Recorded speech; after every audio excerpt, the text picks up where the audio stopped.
welcome to Heritage Ways. I'm Little Miss Homemaker, and we are visiting in Florida, and I met a new friend, and I call her Grammy. Yes, I'm Grammy. I'm pretty old, married to my little new friend, and I just think she's just real sweet. And you're only 10, and I'm 95. Can you imagine a friend? For a little girl to have a friend my age. You're so sweet, dear. What was it like living in the Great Depression? Wow. Well, you see, the Great Depression, I was a little girl at that time. Back in 1929 is when it started. And President Roosevelt was the president at the time. And he was a great president. He was a Democrat, but he was a great president. And I liked him very much.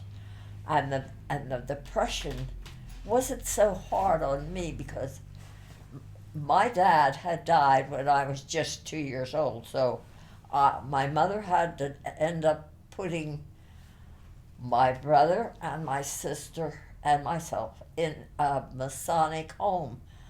It was a home for children, and so we weren't really in the Depression suffering like most people were because we got food. We didn't know if people out there were hungry, and they were. They were lacking food, and the stock market had gone down, and everything was a disaster.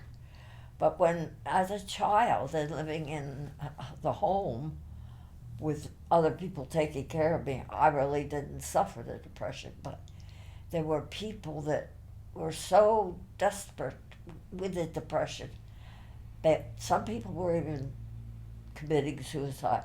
Older people that lost everything. When the Depression came along, all their money, there was none there. So it was a sad time. What type of music did you like growing up? Well, let's see. Back in 1940, I remember it was the big band era, which means they had a lot of bands. Sammy Kaye, and there was Lawrence Welk, and oh goodness, all those bands. And they at Asbury Park, they had on the boardwalk, they had a big casino, and in this casino, they get different bands in, and you could go. It was free. You could go in. It had a big open floorway, and the stage was up there, and you could just stand there, or you could. Some people just dance to Sammy Kaye, and I can't remember all of them. They were so good, and I remember going and just standing and listening to all this music, and there was one music that I liked was it was sort of a swing, like when you could dance. It was like it wasn't exactly a jitterbug. Do you know what a jitterbug is? I do. Well, they did that. There was a lot of that jitterbug in that era, but a lot of it was smooth and real romantic kind of music. And right now, the one that has seemed to survive, all those other bands have gone, but Lawrence Welk, he has become the one that the old people today, like me, on the TV, we watch it on Saturday night. It takes me back. You're a little girl, a young girl, I should say, and when you get older, you're going to think back. What was the music when I was growing up? Well, it won't be anything like what's happening, because every era of people, a generation, they change. Everything changes, their likes, their dislikes, and their music.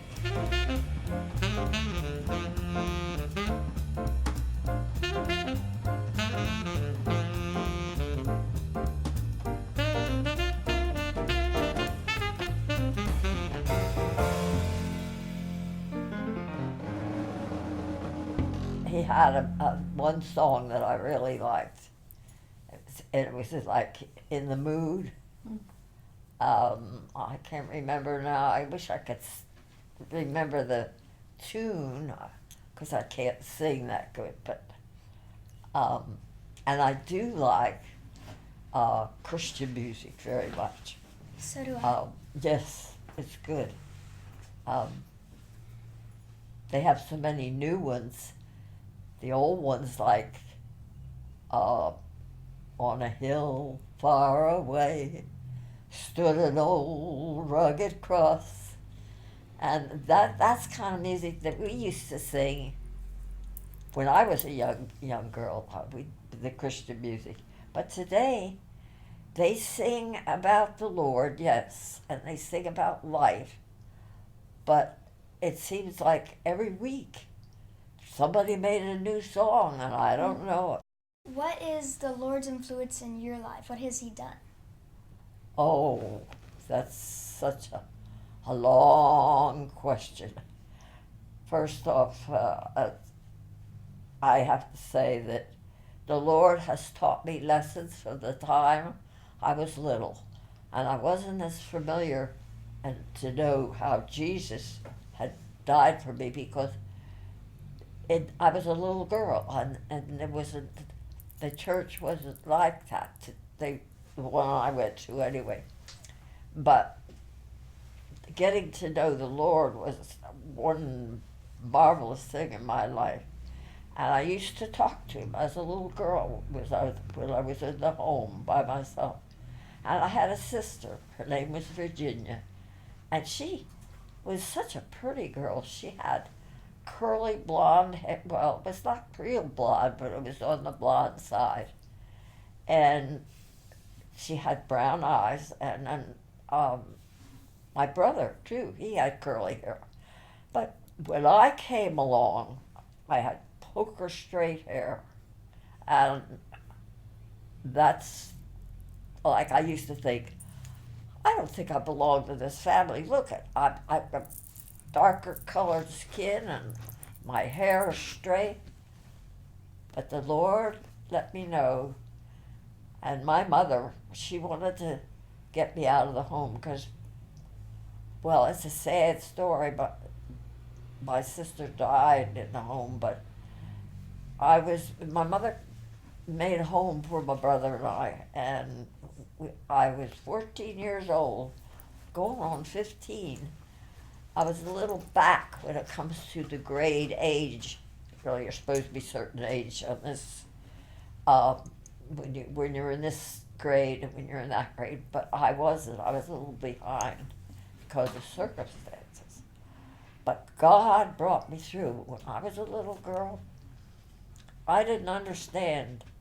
I asked God to save, keep my sister, make her better. And that didn't happen, but he gave me a good life anyway. God will teach you things as you go along.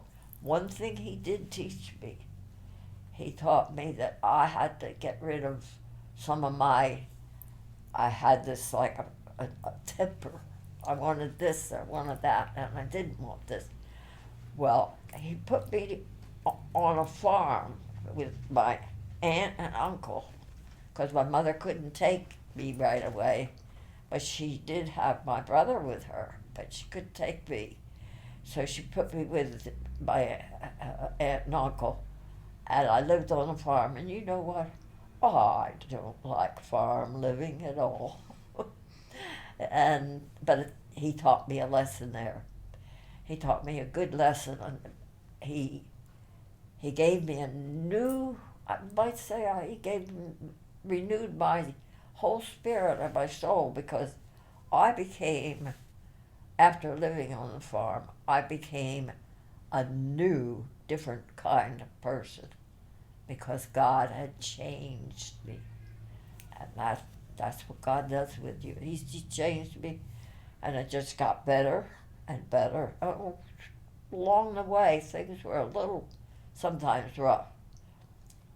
But I tell you, along the way, God is always right there with you, and you don't have to worry because He'll bring you through. He says, I'll never leave you nor forsake you. I will be with you until the end of the age. What type of games did you play when you were little? How little? Anything. Oh, well, we, of course, one of the oldest games that I remember that we all liked as a family was Monopoly, and I guess you know about Monopoly. We do. Because that is a really good game. I used to play it, and my daughter when we played Monopoly, my daughter always seemed to be winning. She was really good at it. We used to play games outside too, like of course, you know, when we were little we played hide and seek. We did, and then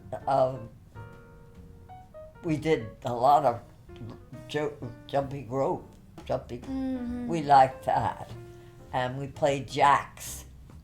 I've heard of that. That was a ball, and you had a handful of maybe 10 jacks, and you would bounce the ball and grab it, and I forget the whole game, but anyway, you played jacks. We used to play a jump rope. If we didn't want two people to hold the rope, we'd tie one into the tree, and the one person would hold the rope. Yeah. When I was little, when I was a little girl in the home, they ask you what you want for Christmas. They bring you something for Christmas. Well, when I would watch movies, and I used to watch people tap dance. You know what tap dance is? I do. I loved the tap dance. And I thought, I want to learn how to tap dance. So they asked me what I wanted for Christmas. And I said I wanted a pair of tapping shoes, tap dance shoes.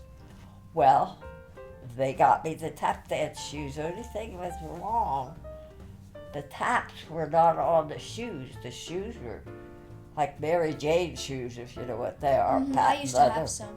Yeah. And I never got anybody to put the taps on the shoes. But my shoes were brand new when I grew out of them. I never did get the tap dance. I've had an interesting life. After I graduated from high school, that's as far as I went. The war was on when I was in school, the Second World War. And a lot of our young men and women too at the time went and enlisted. They wanted to help the United States fight to defend our country. And I went to work at a company which you would probably know, General Electric. They make cars. But so they were a company that made cars, but they turned all their companies, wherever they were, turned them into companies that made war things for ships and planes and all kinds of things they made. And so they turned all their companies, their factories all were making parts and things for the war. And it was a very hard time.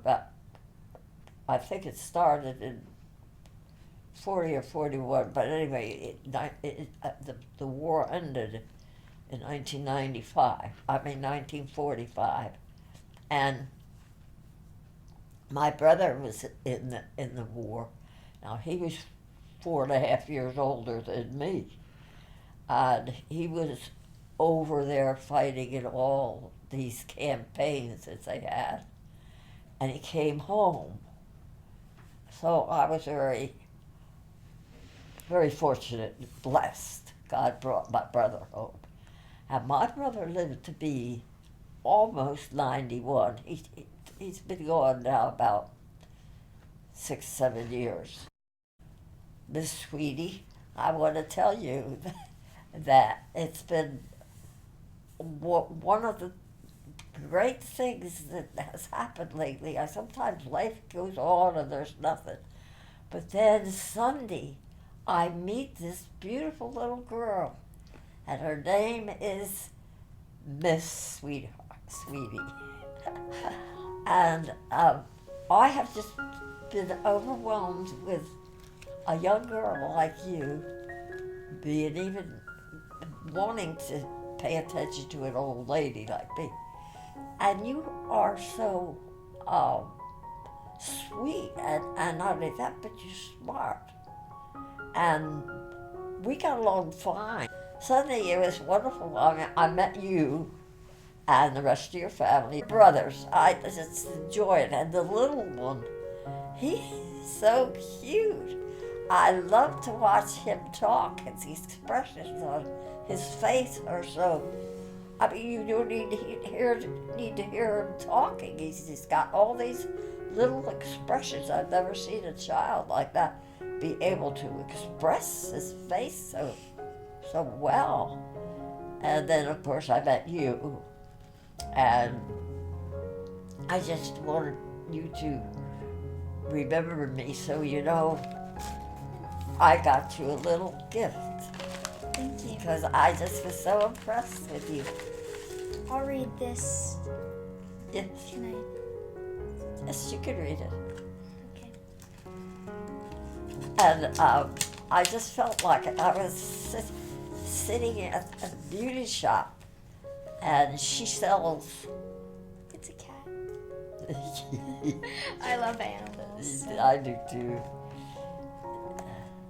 So she sells jewelry, and I get to thinking, well, I won't go further with that because I want you to read the card. Is that all right? It's perfect, thank you.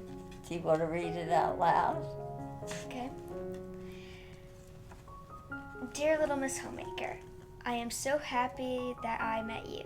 You are a very smart and sweet young girl. I have enjoyed talking with you. I pray you grew up staying close to the Lord and that your life will be happy. Lovingly, God bless you, your life, and your family. Miss Beth. Thank you. You're welcome. And now you can open that. Well, You like them? they're very pretty. We need some scissors to open it, or we need some help, don't we? Probably. They're very pretty. Thank you. You're welcome, dear. As I said, I want you to grow up and know the Lord, but you just talk to the Lord because He hears every prayer, and He wants you to be happy.